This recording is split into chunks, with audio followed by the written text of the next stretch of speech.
Maithili express की शानदार प्रस्तुति।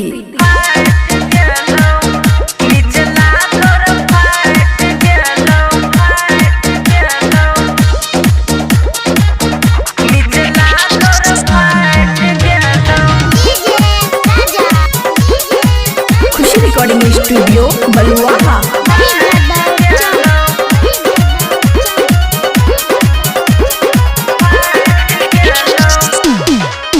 रोजे पढ़े न जाई रही कॉलेज गे, रस्ता में तू लई रही नॉलेज गे।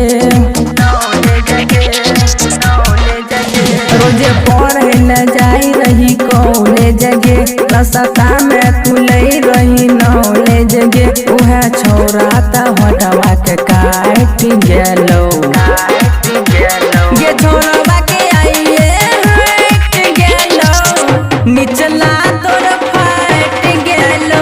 छोरवा के आइए हट गेलो निचला तोर फट गेलो।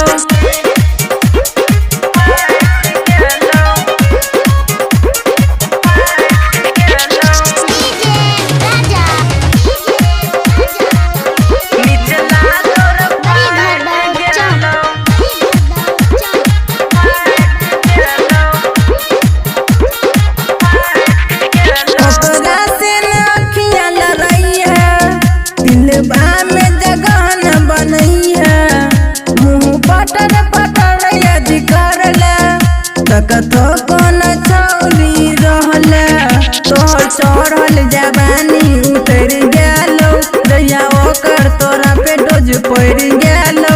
तोहर वाना के कोना में फेंक गेलो गे, छोरवा के आइए हट गेलो निचला तोर फट गेलो। छोरवा के आइए हट गेलो निचला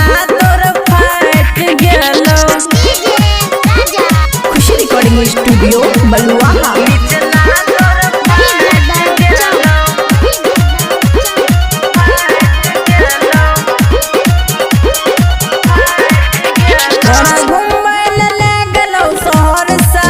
तोरा पे करलको शॉपिंग में खर्चा, ओहो राइटर फकरुद्दीन गे छौरी रहलो न कुछो के लालसा।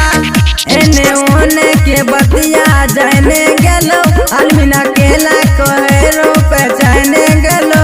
रोजित मोहिम त खिड़की से झाँक गेलो गे, छोरवा के आइए हट गेलो निचला तोर फट गेलो। छोरवा के आइए हट गेलो निचला तोर फट गेलो।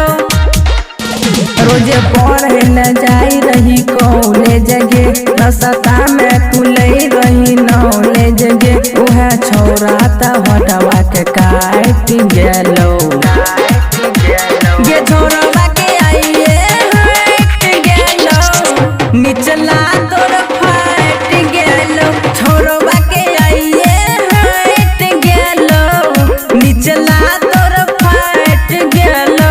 खुशी रिकॉर्डिंग स्टूडियो बलुआहा।